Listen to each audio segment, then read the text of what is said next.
की आवाज। भारत में G20 समिट का सफल समापन। पीएम मोदी ने ब्राजील को सौंपी G20 की अध्यक्षता। राष्ट्रपति लूला दा सिल्वा को दी शुभकामनाएं।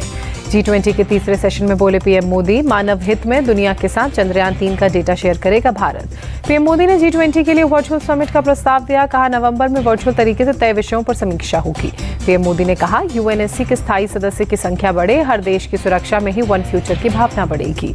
पीएम ने कहा, जीडीपी सेंट्रिक की जगह ह्यूमन सेंट्रिक विजन हो, हर देश की सुरक्षा से ही वन फ्यूचर की भावना आगे बढ़ेगी। G20 मीटिंग पर बोले यूएन महासचिव, भारत ने अध्यक्ष के तौर पर उठाई ग्लोबल साउथ की आवाज। आम सहमति पाने में सफल हुआ भारत। G20 रिसर्च ग्रुप के निदेशक जॉन कर्टन का बयान, Bharat middle east Europe economic corridor महत्वपूर्ण कदम। G20 समिट का वीडियो जारी करते हुए पीएम मोदी ने ट्वीट कर लिखा, बेहतर दुनिया के लिए G20 शिखर सम्मेलन में सार्थक चर्चा। दिल्ली से वियतनाम के लिए रवाना हुए जो बाइडेन। G20 समिट में शामिल होने के बाद एयरपोर्ट पर दी गई विदाई। अमेरिकी राष्ट्रपति जो बाइडेन का ट्वीट लिखा, G20 अभी भी हमारे सबसे महत्वपूर्ण मुद्दों का समाधान निकाल सकता है, इस साल के शिखर सम्मेलन ने किया साबित। ऋषि सुनक ने रिकॉर्ड जलवायु सहायता प्रतिबद्धता की घोषणा की। यूके ने ग्रीन क्लाइमेट फंड को $2 बिलियन देने का ऐलान किया। ब्रिटिश उच्चायोग ने दी जानकारी। दिल्ली के अक्षरधाम मंदिर में ब्रिटेन के पीएम ऋषि सुनक ने पूजा अर्चना की। पत्नी के साथ रीति रिवाज से भगवान स्वामी नारायण के दर्शन किए। अक्षरधाम मंदिर की ओर से भी जारी की गई तस्वीरें। मंदिर के सामने भी खड़े होकर ऋषि सुनक और अक्षता मूर्ति ने खिंचाई तस्वीरें। सुनक की अक्षरधाम में पूजा को लेकर बोले मंदिर के डायरेक्टर JM दवे। करीब 1 घंटा मंदिर में श्रद्धा भाव से की पूजा। सम्मेलन में तीसरे सत्र से पहले पीएम मोदी को सौंपा पौधा। इंडोनेशिया के राष्ट्रपति विडोडो और ब्राजील के राष्ट्रपति इनासियो ने सौंपा पौधा। पीएम मोदी के साथ G20 देशों के अध्यक्षों ने राष्ट्रपिता महात्मा गांधी को दी श्रद्धांजलि। सभी ने एक साथ बापू को नमन किया। राजघाट पर बापू को नमन करने का दिखा विहंगम नजारा। बड़ी महाशक्तियों ने एक साथ बापू को नमन किया। बापू को श्रद्धांजलि देने पीएम मोदी के साथ समाधि स्थल तक गए दुनिया के दिग्गज नेता। अमेरिकी प्रेसिडेंट से बात करते नजर आए पीएम। श्रद्धांजलि देने के बाद पीएम मोदी के साथ दिखे जो बाइडेन और ऋषि सुनक, तीनों एक साथ बात करते हुए बाहर निकले। श्रद्धांजलि देने से पहले राजघाट पर अमेरिकी राष्ट्रपति जो बाइडेन को पीएम मोदी ने रिसीव किया। साबरमती आश्रम के बारे में जानकारी दी। राजघाट पहुंचे फ्रांस के राष्ट्रपति मैनुअल मैक्रों का हुआ स्वागत। प्रधानमंत्री मोदी ने गर्मजोशी से किया वेलकम। राजघाट पहुंची इटली के प्रधानमंत्री जॉर्जिया मेलोनी। पीएम मोदी ने किया स्वागत। जर्मन चांसलर ओलाफ स्कोल्स ने महात्मा गांधी को दी श्रद्धांजलि। राजघाट पर पीएम मोदी ने किया स्वागत। राजघाट पर कनाडा के प्रधानमंत्री जस्टिन ट्रूडो का पीएम मोदी ने स्वागत किया। महात्मा गांधी को किया नमन। ऑस्ट्रेलियाई प्रधानमंत्री एंथनी अल्बनीज भी राजघाट पहुंचे। पीएम मोदी ने किया स्वागत। महात्मा गांधी को नमन करने राजघाट पहुंचे जापान के प्रधानमंत्री फुमियो किशिदा। पीएम मोदी ने किया स्वागत। चीन के पीएम ली केआंग का राजघाट पर स्वागत। पीएम मोदी ने साबरमती आश्रम के बारे में बताया। राजघाट पर ब्राजील के राष्ट्रपति लूला दा सिल्वा ने प्रधानमंत्री नरेंद्र मोदी से मुलाकात की। मोदी ने उनका स्वागत किया। दोनों एक दूसरे के गले मिले। ब्राजील के राष्ट्रपति बोले, महात्मा गांधी को श्रद्धांजलि देते वक्त भावुक हुए। मेरे राजनीतिक जीवन में उनका बहुत महत्व है। G20 अध्यक्षता पर बोले ब्राजील के प्रेसिडेंट, आप सभी का स्वागत करने में महसूस होगा सम्मान। नवंबर 2024 में होगा समिट। राजघाट पर अर्जेंटीना के राष्ट्रपति अल्बर्टो फर्नांडिस का पीएम मोदी ने किया स्वागत। स्पेन की उपराष्ट्रपति नादिया कैल्विनो भी पहुंची राजघाट। राजघाट पर नीदरलैंड्स के प्रधानमंत्री मार्क रूट का पीएम मोदी ने किया स्वागत। सिंगापुर के प्रधानमंत्री ली सीन लुंग को भी सम्मानित किया, स्वागत किया। टर्की के राष्ट्रपति रेसेप तय्यप एर्दोगन का पीएम मोदी ने स्वागत किया। राजघाट पर तुर्की के राष्ट्रपति का स्वागत। मिस्र के राष्ट्रपति अब्दुल फतेह अल सीसी ने भी महात्मा गांधी को नमन किया, श्रद्धा सुमन अर्पित किए। राजघाट पर पीएम मोदी ने मिस्र के राष्ट्रपति का स्वागत किया।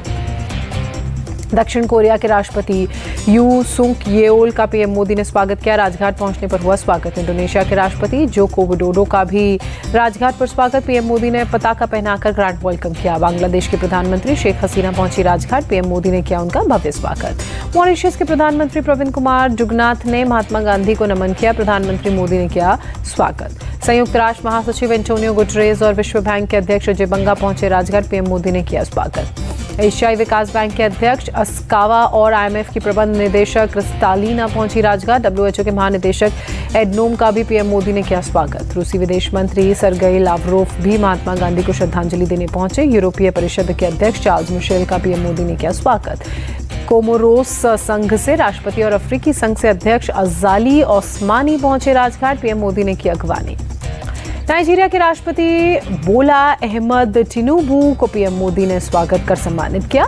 ओमान के डेप्यूटी पीएम असद बिन तारिक भी पहुंचे राजघाट। साउथ अफ्रीका के प्रेसिडेंट सिरिल रामाफोसा भी बापू को श्रद्धांजलि देने पहुंचे। पीएम मोदी ने किया स्वागत। राष्ट्रपिता को नमन करने के बाद पीएम मोदी का ट्वीट, शांति, सेवा, करुणा, अहिंसा के प्रतीक महात्मा गांधी को अर्पित की श्रद्धांजलि। कैम्ब्रिज यूनिवर्सिटी के प्रोफेसर ट्रिस्टन नाइलर ने G20 की मेजबानी को पीएम मोदी के लिए बड़ी सफलता बताया। कहा, भारत कूटनीतिक रूप से अच्छी स्थिति में। ट्रिस्टन नाइलर ने कहा, अफ्रीकी संघ को G20 के पूर्ण सदस्य के रूप में शामिल करना महत्वपूर्ण, G20 के विस्तार की दिशा में बेहतर कदम।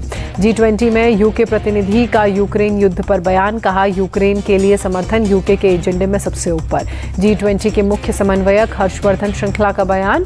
समिट में हर साझेदार देश से मिला समर्थन और सहमति। हर्षवर्धन श्रृंखला ने कहा, ग्लोबल साउथ के उद्देश्यों को किया हासिल, आवश्यकताओं और चिंताओं पर हुई चर्चा। G20 में साउथ अफ्रीकी प्रतिनिधि का बयान। क्रिकेट के मैदान को छोड़कर दक्षिण अफ्रीका और भारत बेहद करीबी दोस्त। G20 को लेकर उत्तर प्रदेश के डेप्यूटी सीएम केशव प्रसाद मौर्य ने पीएम मोदी को दी बधाई। कहा, भारत की 140 करोड़ की जनता हो रही है सम्मानित। त्रिपुरा सीएम माणिक साहा ने G20 को बताया सफल। कहा, one earth, one family, one future की हमारी सोच कामयाब हुई। हिमाचल प्रदेश के सीएम सुक्खू ने G20 डिनर की तस्वीर साझा की। कंधे पर हाथ रखकर पीएम मोदी ने बात की। भारत मंडपम में लगी प्रदर्शनी पर बोली WTO प्रतिनिधि निकोल मेंसा, भारतीय संस्कृति की सुंदर प्रदर्शनी दिखी। G20 के खिलाफ कांग्रेस ने जारी किया वीडियो। भारत मंडपम के पास जमी पानी की तस्वीर साझा की। लिखा, खोखले विकास की खुली पोल। पीआईबी ने खोली कांग्रेस के दावों की पोल। कहा, पानी भरने को लेकर झूठ फैलाया जा रहा है। हल्का जल जमाव हुआ जिसे जल्द साफ कर दिया गया। G20 में पर्यावरण को लेकर पीएम के बयान पर कांग्रेस का अटैक। जयराम रमेश बोले, मोदी सरकार ने देश में पर्यावरण संरक्षण को तहस नहस किया। सम्मेलन के पहले दिन नई दिल्ली में G20 साझा घोषणा पत्र को अपनाने का ऐलान किया गया। 100% बिंदुओं पर सभी देशों को पूर्ण रूप से सहमत देखा गया। नई दिल्ली साझा घोषणा पत्र में वैश्विक स्तर पर बदलाव के लिए 10 पॉइंट्स को शामिल किया गया। दुनिया के सबसे ताकतवर देशों ने दी सर्वसम्मति। G20 समिट के पहले दिन ही 73 मुद्दों पर बनी सहमति। पिछले साल इंडोनेशिया में हुए समिट में केवल 27 मुद्दों पर ही बन पाई थी सहमति। पीएम मोदी ने Singapore, Bangladesh, Italy, America, Brazil, Argentina, Mauritius और UAE के नेताओं के साथ ग्लोबल बायोफ्यूल अलायंस का शुभारंभ किया। सदस्य देशों से अलायंस में शामिल होने की अपील की। अमेरिकी राष्ट्रपति जो बाइडेन ने ग्लोबल बायोफ्यूल अलायंस लॉन्च होने की दी जानकारी। दुनिया भर में स्वच्छ हरित ईंधन तैनात करने की साझा प्रतिबद्धता में प्रगति करने के लिए एक साझेदारी बताया। G20 के दूसरे सेशन वन फैमिली में लीडर्स डिक्लेरेशन को दी गई मंजूरी। पीएम मोदी ने टीम को दी बधाई। 37 पन्नों के डिक्लेरेशन में यूक्रेन युद्ध का जिक्र मिलकर यूक्रेन शांति बहाल करने पर नेताओं ने जताई प्रतिबद्धता। नई दिल्ली डिक्लेरेशन में युद्ध को लेकर रूस का जिक्र नहीं, रूस को युद्ध का नहीं बताया गया आरोपी। G20 के नेताओं ने आतंकवाद के सभी प्रारूपों की निंदा की। वैश्विक शांति और सुरक्षा के लिए खतरा बताया। दिल्ली डिक्लेरेशन भारत की प्रेसिडेंसी की सबसे बड़ी सफलता। फ्रांस के अर्थव्यवस्था मंत्री का बयान। India, middle east, Europe economy corridor का ऐलान। भारत को अरब की खाड़ी और यूरोप से जोड़ेगा। नए इकोनॉमी कॉरिडोर के ऐलान पर बोली EU प्रेसिडेंट, इससे व्यापार में तेजी आएगी। नए कॉरिडोर के ऐलान पर बोले पीएम मोदी, आने वाले समय में ये भारत, मध्य पूर्व, यूरोप के आर्थिक एकीकरण का प्रभावी माध्यम बनेगा। पीएम मोदी ने कहा, ये कॉरिडोर पूरे विश्व की कनेक्टिविटी और सतत विकास को नई दिशा देगा। पीएम ने कहा, अलग अलग देशों के बीच कनेक्टिविटी से सिर्फ व्यापार नहीं, विश्वास भी बढ़ता है। India, middle east, Europe economy corridor में अमेरिका भी करेगा इन्वेस्ट। अमेरिकी राष्ट्रपति जो बाइडेन का ऐलान। फ्रांस के राष्ट्रपति इमैनुअल मैक्रों का बयान। नए इकोनॉमी कॉरिडोर में फ्रांस भी करेगा निवेश। जापान के पीएम फुमियो किशिदा का बयान। कनेक्टिविटी को बढ़ाने के लिए नए कॉरिडोर में करेंगे मदद। बैठक में बोले जर्मन चांसलर ओलाफ शोल्ज, नए कॉरिडोर के निर्माण के लिए हमें सक्रिय रहना होगा। इटली की पीएम जॉर्जिया मेलोनी का बयान। नए कॉरिडोर से अर्थव्यवस्था को मिलेगा बढ़ावा। सऊदी अरब के क्राउन प्रिंस मोहम्मद बिन सलमान अल नहयान का बयान। नए कॉरिडोर की स्थापना में सहयोग करने वालों का शुक्रिया। समिट में पर्यावरण और जलवायु संरक्षण पर पीएम मोदी का फोकस रहा। ऑब्जर्वेशन के लिए G20 सैटेलाइट मिशन का प्रस्ताव दिया। पीएम मोदी और ब्रिटेन के पीएम ऋषि सुनक के बीच द्विपक्षीय बैठक। व्यापार और निवेश पर हुई बात। पीएम मोदी से मुलाकात के बाद ऋषि सुनक का tweet, 2 nation 1 ambition.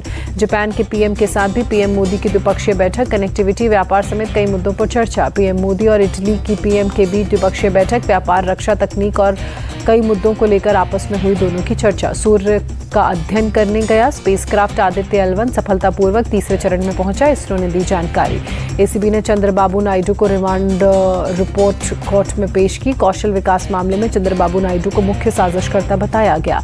Siemens company को सरकारी हिस्सेदारी के रूप में 371 करोड़ रुपए का हुआ भुगतान, इसमें से 270 करोड़ रुपए शेल कंपनियों को दिए गए। रिपोर्ट में चंद्रबाबू नायडू के बेटे नारा लोकेश का भी जिक्र। चंद्रबाबू के करीबी किलारू राजेश के जरिए लोकेश को मिले थे पैसे। पेरिस यूनिवर्सिटी में बोले राहुल गांधी, भारत राज्यों का एक संघ है, नाम बदलने वाले मूल रूप से इतिहास को नकारने की कोशिश कर रहे हैं। राहुल गांधी ने कहा, मैंने गीता, उपनिषद और कई हिंदू किताबें पढ़ी, बीजेपी जो करती है उसमें कुछ भी हिंदू जैसा नहीं। नीतीश कुमार को लेकर प्रशांत किशोर का बयान। 2024 लोकसभा चुनाव जीतने के बाद नीतीश को सीएम पद से हटा देती बीजेपी। नीतीश को इस बात की थी जानकारी। जेडीएस बीजेपी गठबंधन को लेकर एचडी कुमारस्वामी का कांग्रेस पर पलटवार। कहा, नीतीश कुमार ने कितनी बार बीजेपी को पीठ में छुरा घोंपा, कांग्रेस ने बताई विचारधारा। बीजेपी के साथ गठबंधन पर कर्नाटक जेडीएस प्रदेश अध्यक्ष सीएम इब्राहिम का बयान। कहा, जेडीएस ने कोई फैसला नहीं लिया, हम इंतजार कर रहे हैं।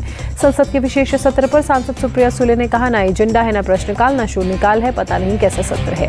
G20 शिखर सम्मेलन पर सुप्रिया सुले ने कहा, हर बार G20 में अच्छे फैसले लिए जाते हैं, द्विपक्षीय वार्ता हमेशा चलती है। कमलनाथ का ट्वीट लिखा, दिल्ली में G20 लेकिन मध्य प्रदेश में शिवराज सरकार के G18 जी यानी घोटाला से भरपूर 18 साल। G20 के राजघाट कार्यक्रम पर महाराष्ट्र में नेता विपक्ष वेडेट्टीवार का बयान। कहा, इतिहास कांग्रेस और बापू का, बीजेपी में ऐसा कोई नहीं जिसकी समाधि पर जाया जा सके। मैनपुरी के बेवर में अंबेडकर की मूर्ति को क्षतिग्रस्त किया गया, प्रशासन की तरफ से लगवाई गई दूसरी मूर्ति। भारी बारिश के बाद मथुरा के कई इलाकों में जलभराव, लोगों को हो रही भारी परेशानी। मोरक्को में भूकंप के भारी झटके महसूस किए गए, जिसके बाद तबाही। अब तक 2000 से ज्यादा लोगों की मौत, हजारों लोगों के घायल होने की खबर।